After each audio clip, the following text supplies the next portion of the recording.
Everything said. Good afternoon, everybody. What I'm charged to do this afternoon is spend about 20 minutes and kind of talk about what we expect to go on in the food industry over the next 10 years. And what I've done is put together something that we've worked on at Technomic, kind of a think piece called The Coming Decade, really more of a food industry metamorphosis. We really see a lot of change happening, really a lot of it kind of bubbling up right now in the food industry, and we really see a big change happening over the next 10 years. And what I want to do is take you almost in a step-by-step fashion of what's going to happen. I've kind of put these into separate points of what's happening today and what does this mean for the food industry going forward through the year 2025, where hopefully by that time I'll be on a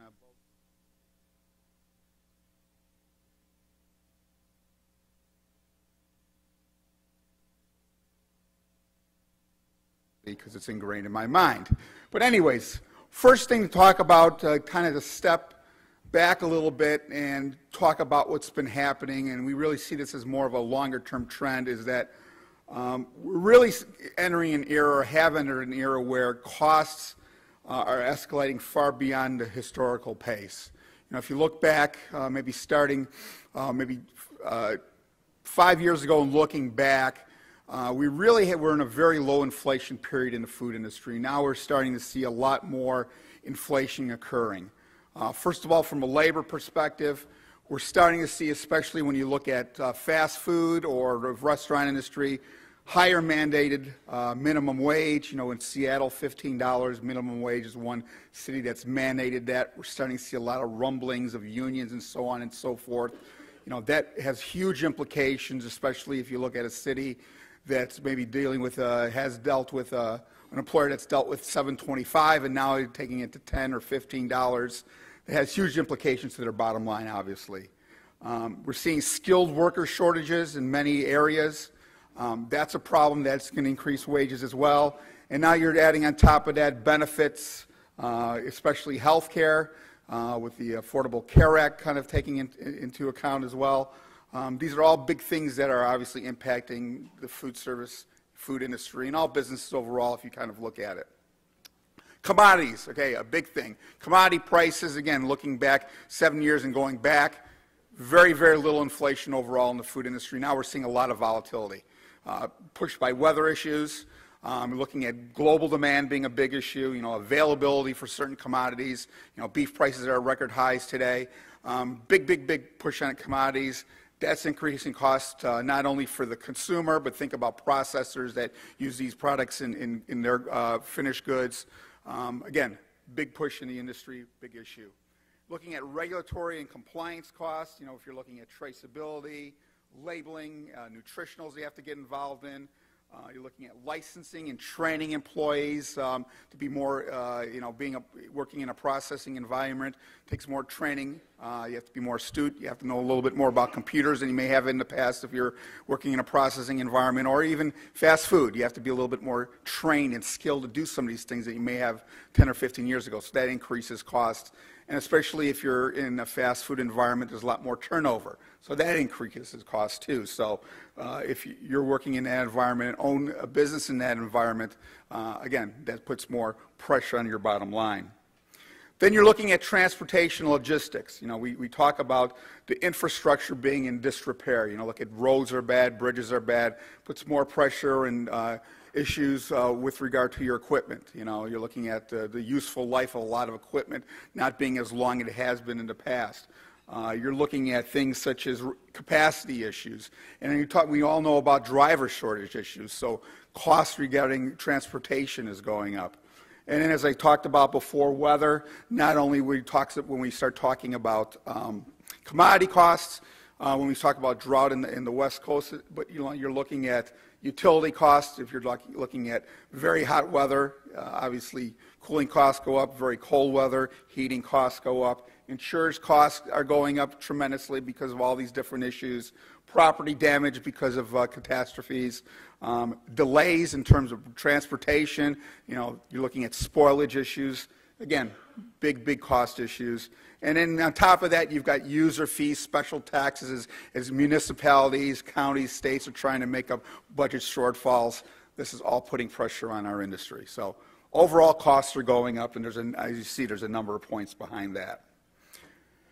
Second point is sustainability is here to stay. This is not a fad. This is something that the consumer is very engaged in. They're very much invested in.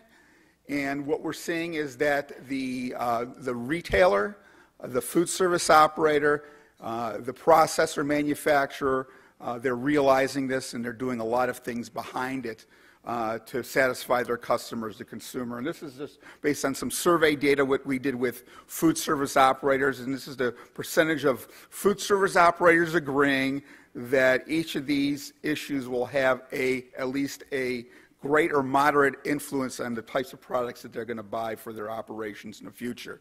So the issue of health and wellness, 89% agreed with that.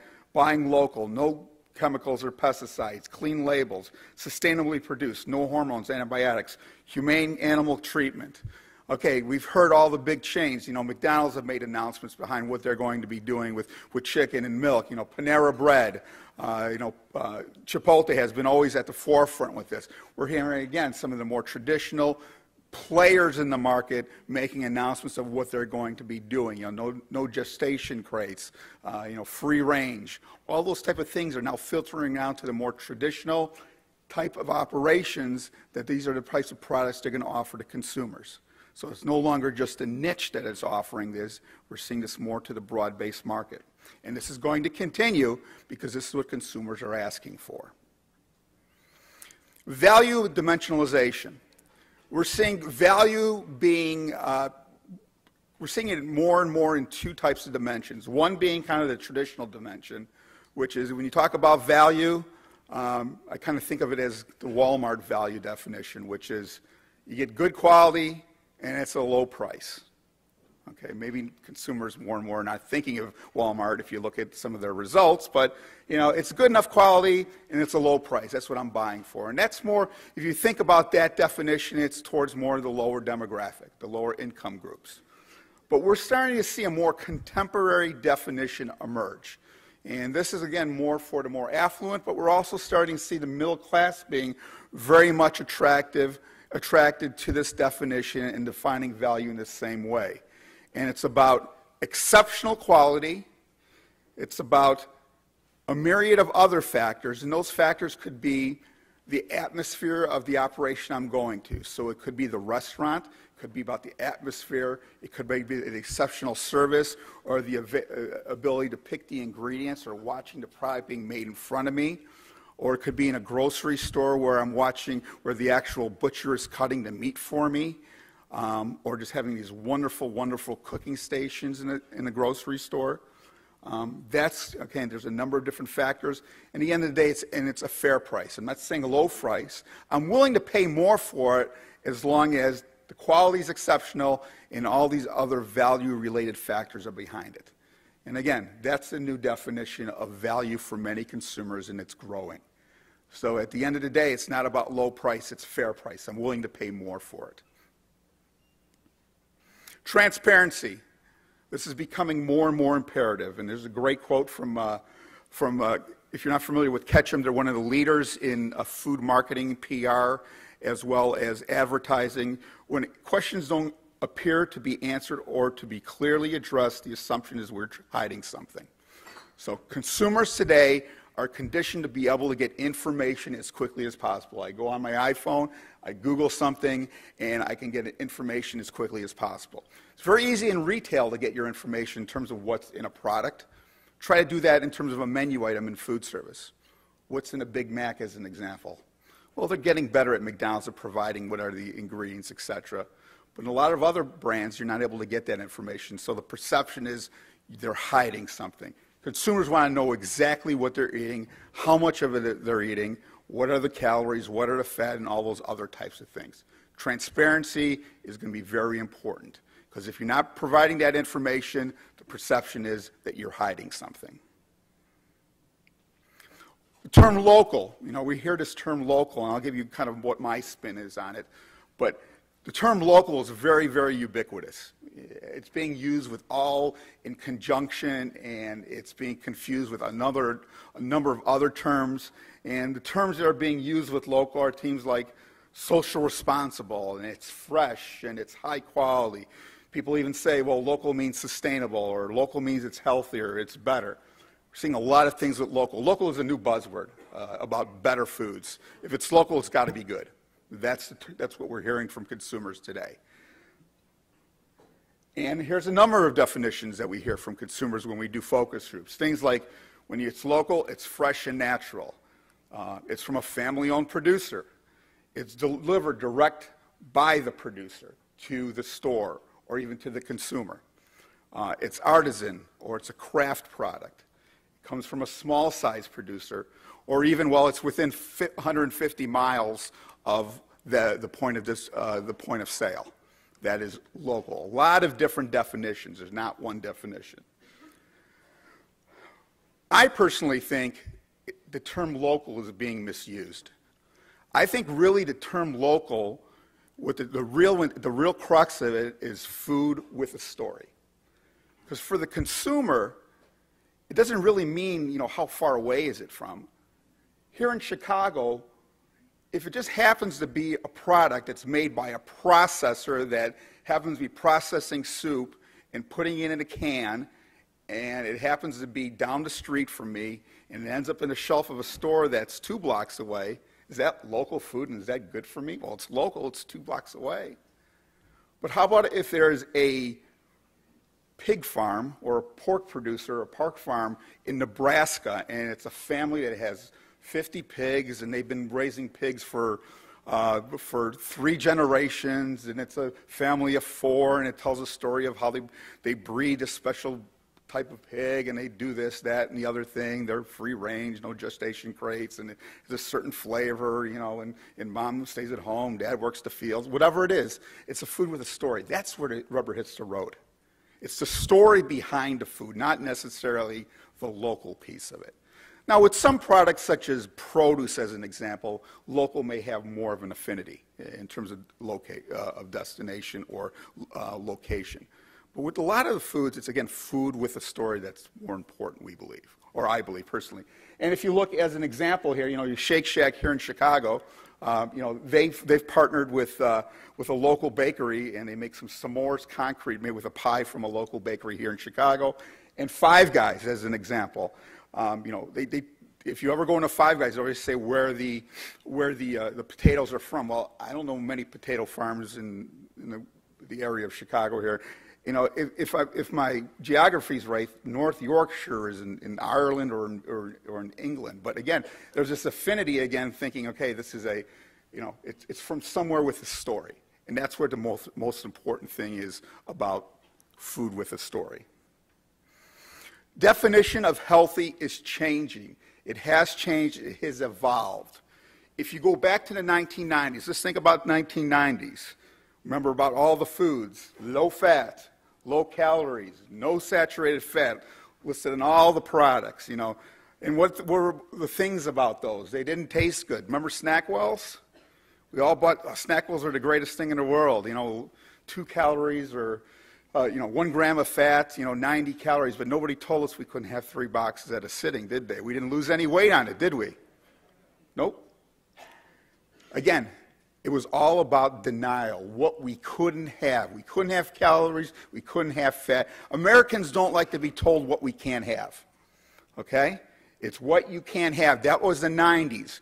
The new definition of healthy has really changed more to, I'm going to call qualitative features. And it's about wholesome, it's about natural, it's about organic, it's about made to order, not processed. It's about nutritious. It's products that are better for me. It's about products that are fresh. Consumers know that, as an example, that if I go to Panera Bread and get one of their large sandwiches, that has a lot of calories and probably a lot of fat in it. But they know that, for me, I can make accommodations later in the day if I'm worried about calories and fat. But, that's wholesome bread. It has no preservatives. The sauces are made from scratch. The chicken has no antibiotics. It makes me feel better about it. If I'm really worried about calories and things, maybe I'll cut it in half and the other half I'll have tomorrow. So, again, portion control comes into play. So, again, it's what you can have. So consumers can indulge, but again, it's controlled indulgence. And really where the most important feature of today's definition of healthy is the term fresh.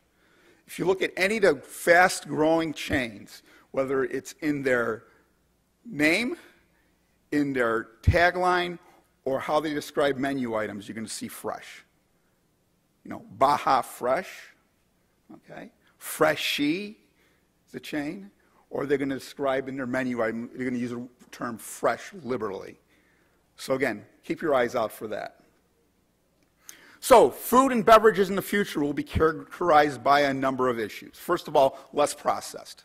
Okay? Consumers believe processed foods, and there's a lot of data, a lot of information out there that processed foods have a lot of sugars, have a lot of not good for you ingredients. We're going to see a lot less processed foods out there. We're going to see a lot more recognizable ingredients. You know, consumers say, if I can't read the ingredient, if I can't understand what the ingredient is, it's not good for me. Processors, food service operators, retailers are going to understand that and going to start taking those out. Shorter ingredient lists, again, because there's going to be less of those, you know, long preservative names. And then again, more foods with a story. Again, what is that story behind that? Where is it coming from? What does it mean? And we're already seeing some of the large processors get involved. You know, we're seeing people like General Mills and Campbell's Soup buying small companies that are in this kind of this good-for-you foods positioning and putting them into their portfolios. So they are getting involved. So they're not missing the game right now. They are buying companies like that because they understand this is the wave of the future. And the market structure is changing. From an operator standpoint, what I mean by operators, both supermarket as well as food service, more specialized concepts. So more stores that focus on healthy, or more stores that just focus on fresh foods. Also, we're going to, in food service, more that just focus on, say, pizza as an example. Decline of traditional segments. Again, less broader menu restaurants. Again, the traditional supermarket, fewer of those. There are going to be a lot more. They have a lot more fresh food. Again, the perimeter is going to grow. Center aisle is going to get smaller. Growth of new segments. We talk about, you heard the term fast casual. That segment's going to continue to grow. That's a new segment. And again, more entertainment in retail. And when I talk about having more chefs as an example, to, you know, making foods within a retail environment, showing consumers how to make foods at home as an example. We're going to see more and more of that happening as consumers go out and they're going to have more of an experience when they go out to shop. From a distribution standpoint, cash and carry, club stores, going to grow double digit. Again, as many operators from the food service side, as costs go up, are going to start looking for better deals, and many of these places offer better deals. There's going to be more consolidation in the distribution community. You know, the Cisco U.S. Food Service merger right now, many of you are obviously interested in that. That's right now tied up in, with the FTC court right now, so we'll see what happens. But even if that doesn't go through, we expect more mergers to continue. We're going to see more online shopping. Consumers are getting more and more comfortable buying foods online. And again, renewed viability of specialty distributors, ones that focus on meat, produce, disposables, because they are experts. And again, consumers are looking for more specialty items, and operators have to provide those. And then from a manufacturing perspective, strengthening of local supply sources, because again, this whole local idea, or at least food with a story, they're going to have to be more in tune with that. Growth of perishables, again, fresher foods that consumers are looking for, more segments with specialized players, and then finally, cleaner label technology. There's got to be a way that we can preserve food for longer times without having all those preservatives. This is obviously an opportunity for new product development and technology to come in, whether it be through modified atmosphere packaging or some other way, because consumers no longer want to have all those preservatives within foods. So, in terms of the critical responses that we see as kind of an end point here, for those in the food industry, what are we recommending? First of all, you need to conduct a strategic audit to determine what are your priorities. So, what is the most important thing for you to be doing? Is it transparency? Are you not transparent today? Do you need to be more involved in food with a story? Do you have a story to tell? How can you tell that story? Understand what are your priorities. Accelerate your move to clean food. Find a way to take out in one way or another as many of those items that consumers can't pronounce on your menu label. Accelerate growth in emerging opportunity areas. Okay, so look where are those areas that you can grow the fastest. And again, those could be within different types of channels as an example. It could be within cash and carry as an example, or it might be within specialty distribution. Looking at 21st century supply chain, which we think is going to be much more of a perishable supply chain. Fresher foods making it through the supply chain. And then finally, get credit for your initiatives. Whatever you're doing today is a differentiator. So if you are taking out preservatives and you have no preservatives, make a claim. Or if you are a product that has food with a story, tell your story. Today, it's a differentiator. However, tomorrow, 5, 10 years down the road, it's going to be imperative to compete. It's just going to be, because everybody else will be doing the same. Today, you can differentiate by doing these things. Tomorrow, it's going to be an imperative. And with that, we'll bring up our panel.